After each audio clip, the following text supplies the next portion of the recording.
Thaís Arbex, sua vez agora. Como é que o novo ministro entra nesse jogo? William, parece que a gente está voltando um velho disco mais uma vez. De cara, fui tentar entender ali com operadores do mercado como essa mudança batia. Porque, de fato, foi uma mudança que pegou muita gente de surpresa, com todo mundo que eu falei hoje aqui em Brasília, ouvi essa expressão, fui pego de surpresa, vi pelo noticiário. E aí, no mercado, me pareceu que é aquela sensação antiga.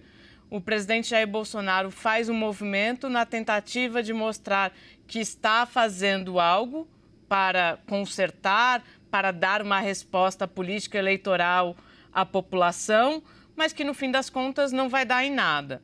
Embora o novo ministro tenha vindo a público, tenha feito um pronunciamento indicando que vai buscar estudos para uma privatização da Petrobras, o fato é que a gente, como a Raquel já disse, não vê espaço para uma mudança na política de preço.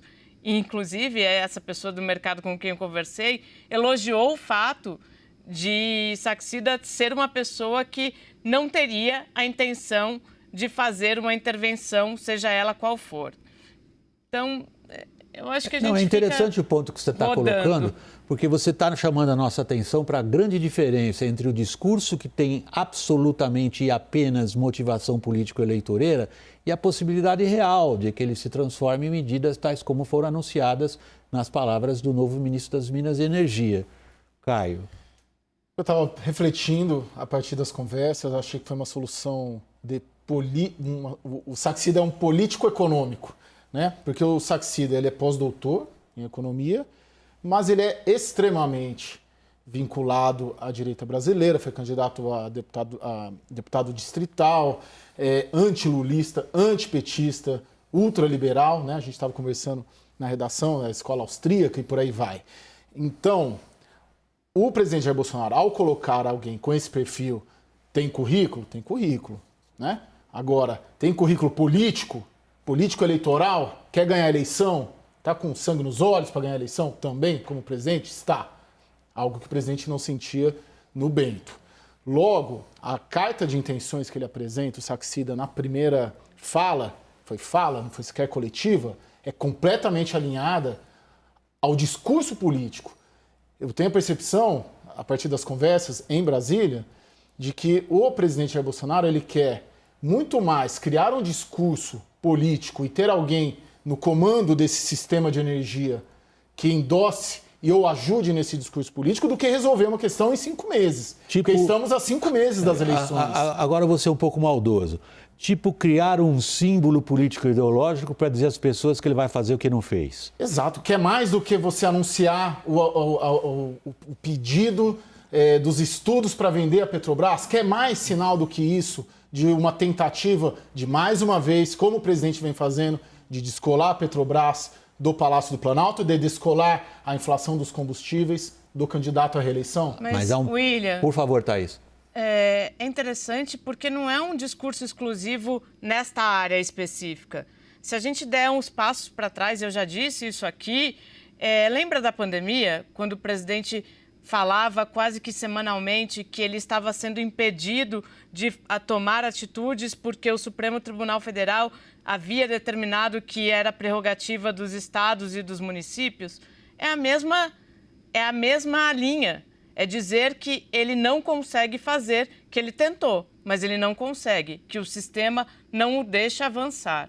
Eu sou grato às descrições que vocês dois, os analistas de política, ou em primeiro lugar dedicados à política, trazem do ambiente político-eleitoral e como que a gente tem que entender as palavras dos participantes em função do que vocês descreveram. Mas a Raquel já vinha trazendo no primeiro segmento de análise um ponto técnico específico.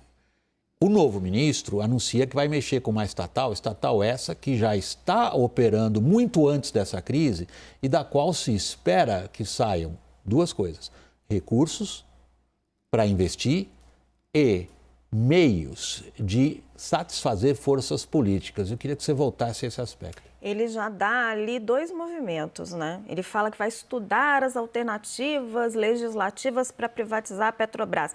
É tentando achar um discurso diferente do Lula. O Lula fala em defesa das estatais. Ele quer dar uma resposta para o aumento dos combustíveis indo para um outro caminho. Muito ouvindo ali o ministro Paulo Guedes. Agora ele dá esse outro recado. Ele fala, nós queremos privatizar a PPSA. A PPSA nada mais é... E ninguém sabe o que é, só agora as pessoas estão tomando conhecimento. Vamos lá então. A PPSA é a estatal do pré-sal. Ela administra a parte que é da União nos contratos de partilha, foi criada lá no governo petista. Então, ela é como se fosse uma trading. Ela pega da Petrobras e de outras empresas um monte de barril de petróleo e vende no mercado. A tendência é que, ao longo dos anos, ela tenha bilhões para administrar. E é muito interessante o Saxida ter ido direto nesse ponto, porque pelo menos... Por enquanto, isso vai para o Tesouro, certo? Por enquanto, isso vai para o Tesouro. Ele está querendo privatizar, vender esses contratos dessa empresa. E é muito interessante ele tocar exatamente nesse ponto, porque pelo menos desde 2015, 2016, talvez, o Centrão tem muito interesse nos recursos da PPSA. Tem interesse de utilizar esses recursos para fomentar a construção de gasodutos para levar aí o gás que é retirado ali no pré-sal. Até faria sentido econômico, William, porque hoje em dia a gente reinjeta de novo esse gás no solo.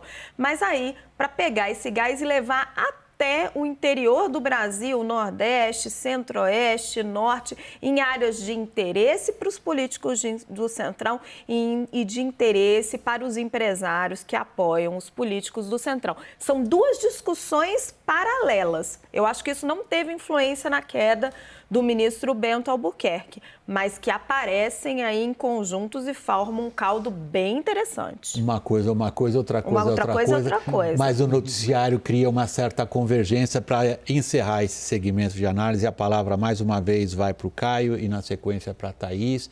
A pergunta é simples, demanda uma resposta idem, exercendo o proverbial poder de síntese que vocês dominam. Como é que as forças políticas se reorganizam ou isso passou meio batido? Não, eu não vi participação do Centrão, não senti, não vi, não tem na minha apuração nessa decisão, primeiro. Vejo Paulo Guedes... Então, eu fiquei refletindo muito sobre isso também. A gente fala muito Bolsonaro refém do Centrão. Nessa decisão, não foi refém do Centrão. E na decisão da sucessão da Petrobras, também não foi, porque ele ouviu o Bento. Então, eu acho que o Paulo Guedes ganhou mais uma nesse embate constante que tem com a ala política hoje. Não quer dizer que elas se reacomodaram dessa maneira. Paulo Guedes ocupou... Deixa eu ver a Thaís. Ampliou, por favor. Thaís. William, mas nesse ponto específico da Petrobras, Paulo Guedes e Arthur Lira, por exemplo, falam a mesma língua.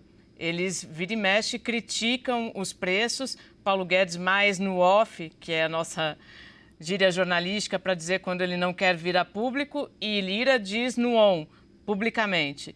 E hoje, o que me chamou a atenção durante todo o pronunciamento de Saxida foi o fato de ele praticamente repetir frases de Paulo Guedes, usando mesmas palavras, inclusive. Então, é um ministro da Economia praticamente assumindo mais um ministério. Ele tem planejamento, tem fazenda, tem indústria e comércio e agora tem Minas e Energia.